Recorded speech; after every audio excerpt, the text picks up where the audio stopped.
continuando de onde paramos o vídeo anterior, vamos então retomar esses conceitos de concavidade, gráfico de parábola. Então aqui um exercício. Seja função quadrática f de x igual a m menos 3x ao quadrado mais 2x menos m. Nota que o m faz parte do coeficiente a e também do termo dependente m. Tá? Então o m aparece aqui em 2 pontos.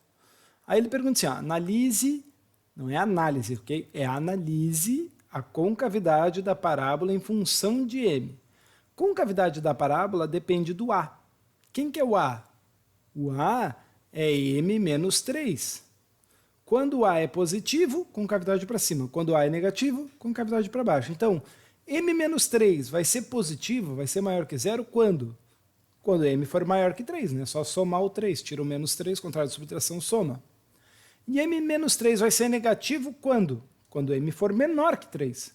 Então, se eu pegar um valor 7, 7 menos 6 dá 4, o a é positivo, concavidade para cima. Se eu pegar o valor 1, 1 menos 3 dá menos 2 é negativo, concavidade para baixo. Só isso. Então, m maior que 3, concavidade para cima, m menor que 3, concavidade para baixo.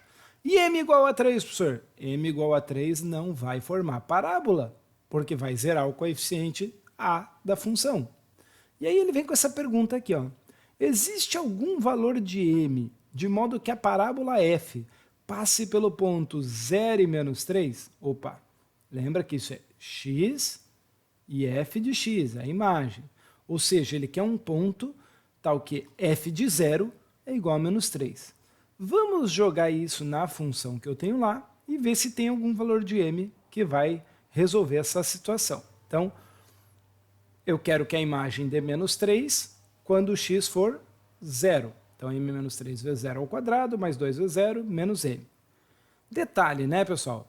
0 ao quadrado dá 0, vezes m menos 3 vai zerar isso aqui. 2 vezes 0 é 0. Vai zerar tudo isso aqui. Vai ficar só o menos m igual a menos 3. Menos m igual a menos 3, multiplica por menos 1 os dois lados, m igual a 3.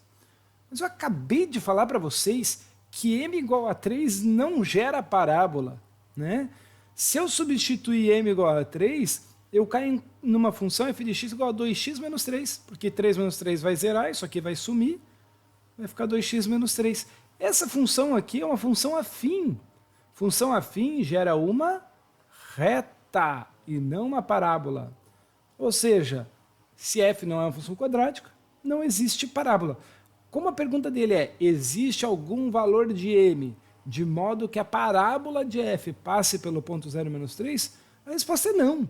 Não existe, porque não tem uma parábola que passe nesse ponto, nessa função.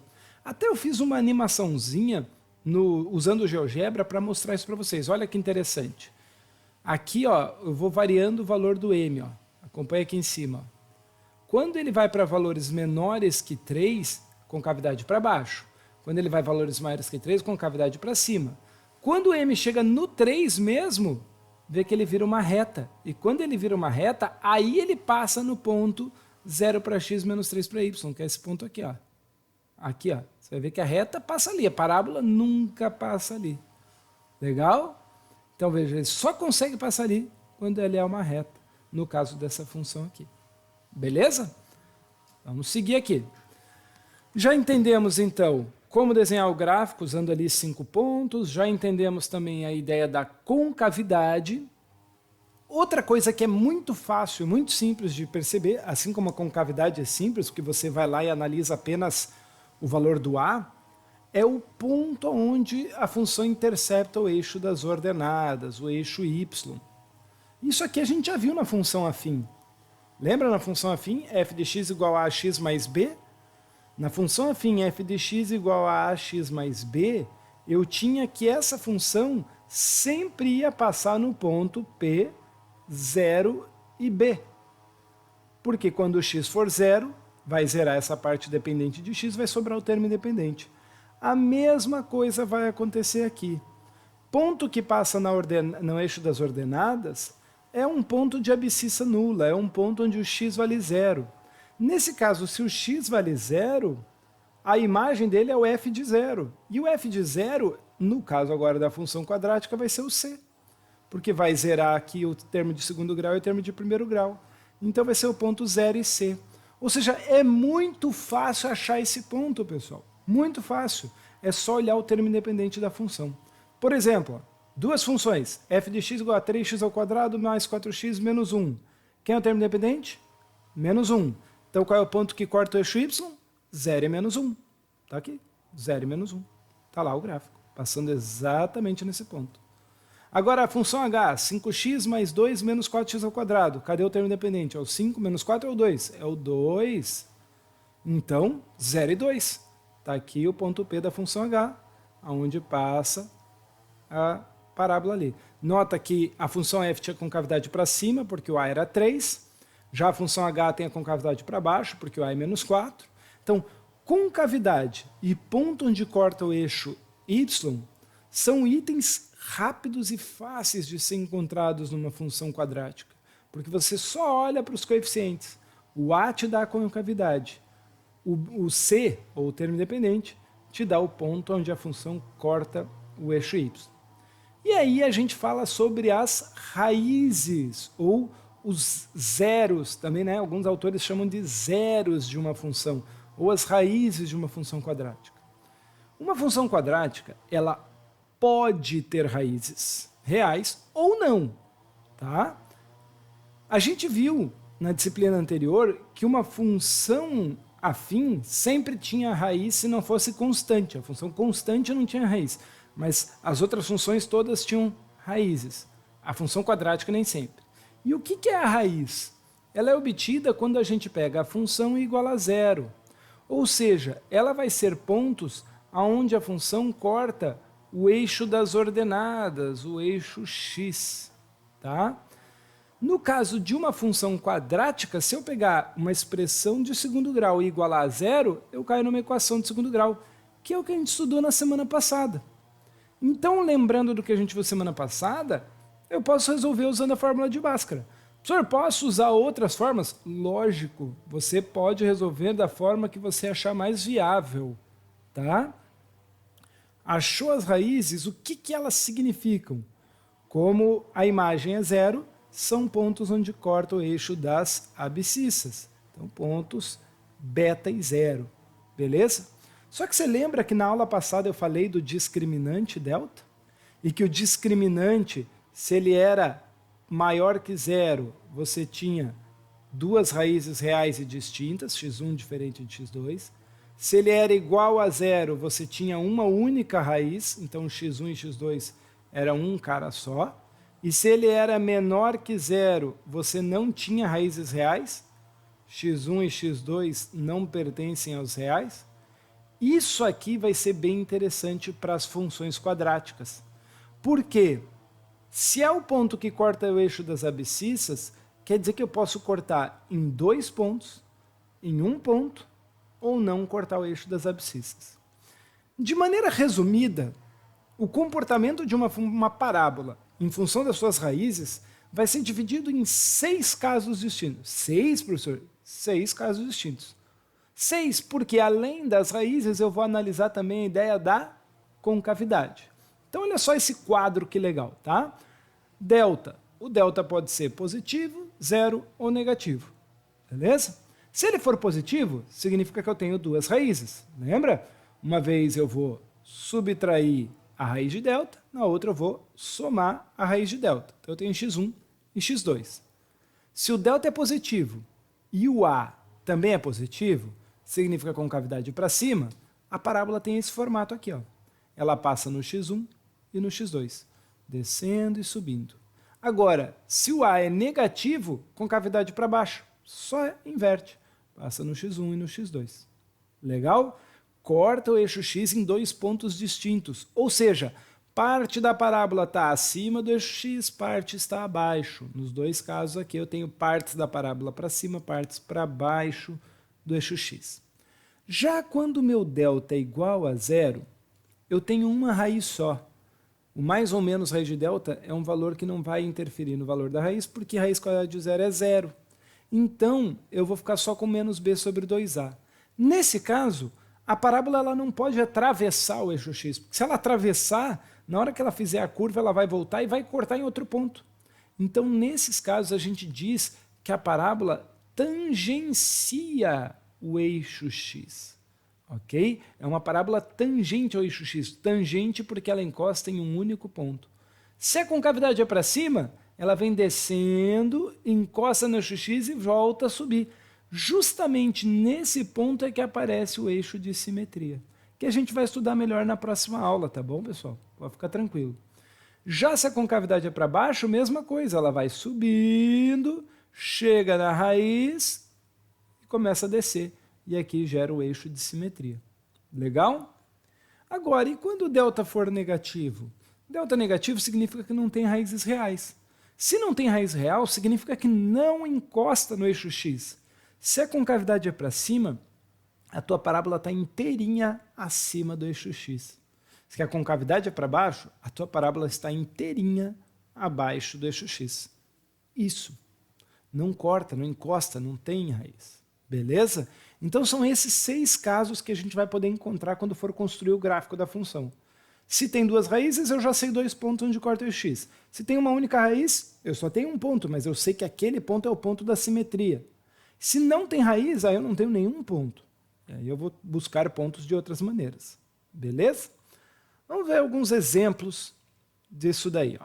Então, determine as raízes da função f de x igual a x ao quadrado menos 4x mais 3 e dê os pontos onde essa função intercepta o eixo das abscissas. Então, achar as raízes e escrever os pontos. Se forem 2 raízes, são 2 pontos, uma raiz é 1 ponto, não tem raiz, não tem pontos. Beleza? Então, primeira coisa, iguala a função a zero. X ao quadrado menos 4x mais 3 igual a zero. Qual maneira eu vou resolver essa equação? Gente, se o A vale 1, soma é produto.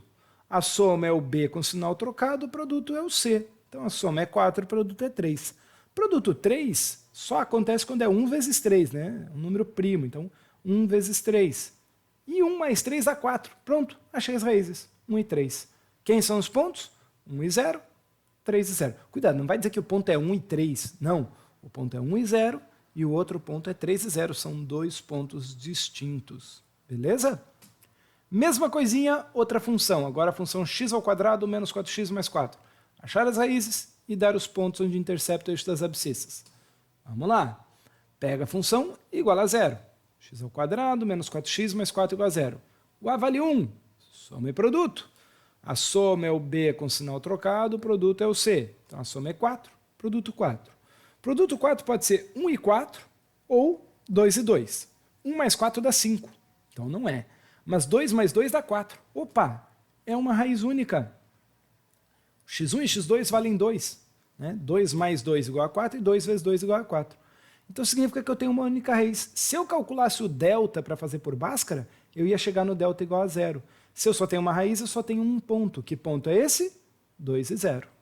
Beleza? Sempre o ponto da raiz é um ponto com ordenada 0, com y 0. Tá? Mesma coisa para agora a função h, menos x ao quadrado, menos 4x, menos 5 igual a 0. Igualei a 0, cheguei na equação do segundo grau. Posso fazer soma e produto, tá? Mas o a é menos 1, então eu teria que multiplicar por menos 1 e tal, né? Vamos fazer Bhaskara. Então faz o delta. B ao quadrado, né? Aqui eu não anotei, mas vamos anotar aqui. Ó. O A vale menos 1, o B vale menos 4, o C vale menos 5. Então B ao quadrado menos 4 ao quadrado vai dar 16. Menos 4 vezes menos 1 dá mais 4, vezes menos 5 vai dar menos 20. 16 menos 20 dá menos 4. O que acontece quando o delta é negativo? Não possui raízes reais. E se não possui raízes reais, não intercepta o eixo das abscissas. Beleza? Simples, só isso. Tá bom? Para finalizar a aula, mais alguma coisinha de exercício aqui para a gente fechar. Esse é o último slide da aula de hoje. Então vamos lá, vai ficar um videozinho um pouquinho mais extenso, mas vamos fechar aqui. Ó. Considerando a função quadrática, menos 2x ao quadrado, menos 6x menos k, para quais valores de k a função admite 2 raízes reais e distintas? O que significa uma função ter 2 raízes reais e distintas? Significa delta maior que 0. O delta é b ao quadrado menos 4ac. Então, olha aqui para a função. O a menos 2, o b menos 6, o c menos k. Então, você vai calcular o delta primeiro. B ao quadrado vai dar 36, Menos 4 vezes menos 2 vai dar mais 8. Mais 8 vezes menos k vai dar menos 8k. Então, 36 menos 8k. Esse é o delta. Veja que o meu delta está em função de k. E eu não posso operar 36 menos 8k, tá? Por favor. Não vai operar isso aqui. Um cara tem k, o outro não tem k, não opera. Agora, se eu quero que o delta seja positivo, basta eu fazer isso maior que zero. 36 menos 8k é maior que zero. Subtrai o 36, então vai ficar com menos 8k maior que menos 36. Divide isso por menos 8. Lembrando que quando eu divido uma inequação por um número negativo, o sinal de desigualdade tem que ser invertido, ok? Então agora k é menor, menos 36 dividido por menos 8, menos com menos vai dar mais 36 oitavos, que fazendo a divisão dá um número decimal, mas dá um decimal finito com uma casa só, k menor que 4,5. Ou seja, se o k for menor que 4,5, tem duas raízes reais distintas. Tá? Se o k for exatamente 4,5, o delta daria zero, e aí eu teria uma única raiz real. E se o k for maior que 4,5, aí eu não teria raízes reais, o delta seria negativo. Legal? Para fechar, exercício 7. Mesma coisa do exercício anterior, só que agora a função está um pouco bagunçada. Ó. G de x é igual a 3x vezes 2 mais 4x, menos 5 vezes x mais m. De novo, determina os valores de m, tais que o gráfico da função g não intercepta o eixo das abscissas. O que significa o gráfico não interceptar o eixo? Significa que ele não possui raízes reais. E para ele não possuir raízes reais, é necessário que o delta agora seja negativo. Quando que o delta vai ser negativo, então? Né? Primeiro eu preciso organizar. Eu preciso achar o A, o B e o C. Aqui, do jeito que está, eu não sei quem é o A, quem é o B, quem é o C. Então o que eu vou fazer? Distribuir aqui. Cuidado com o sinal negativo para distribuir ele também. Então, 6x mais 12x ao quadrado, menos 5x, menos 5m. Nota que aqui o menos 5m é o termo independente de x, o resto é todo mundo dependente de x. A única coisa que dá para operar é o 6x menos 5x, que fica 1x. Então vai ficar 12x ao quadrado mais x menos 5m. O A é 12, o B é 1 e o C é menos 5m. Delta, B ao quadrado, 1 ao quadrado, menos 4 vezes o A, que é 12, vezes o C, que é menos 5m. Menos com menos vai dar mais. Isso vai ficar 1 mais 240m. Pode somar 1 mais 240 e virar 241? Jamais. Aqui tem o m, aqui não tem o m. O que eu faço agora? Eu quero que o delta seja negativo. Ou seja, 1 mais 240m menor que zero. Subtrai 1, 240m menor que menos 1, e divide por 240. m menor que 1, menos 1 sobre 240. Ok? É isso mesmo. Não dá para simplificar mais a fração. Se eu dividir, vai dar uma dízima periódica. Então, deixa assim. Menos 1 sobre 240. Beleza? Bom, pessoal, com isso a gente deu uma boa introduzida na função quadrática. A gente entendeu o que é uma função, como calcular os seus valores numéricos, o que é o gráfico da função quadrática, que é a parábola, viu que dá para usar o GeoGebra para desenhar e verificar se está fazendo certo. Basta escolher ali 5 pontos. Na próxima aula a gente vai falar de alguns pontos especiais da função, mas a gente já falou, por exemplo, do ponto onde corta o eixo y, que é o termo dependente, né? 0 e o termo dependente. A gente já falou das raízes, que também são pontos especiais, né? Pontos onde corta o eixo x, que nem sempre existem, mas pode existir até 2, ou uma, ou nenhuma. Falamos de concavidade. Tá? Na próxima aula a gente vai aprofundar mais o estudo de funções quadráticas e trabalhar um pouco mais aí com essas funções. Então é importante que você carregue toda essa bagagem, todo esse conteúdo para a próxima aula. Beleza? A gente se encontra.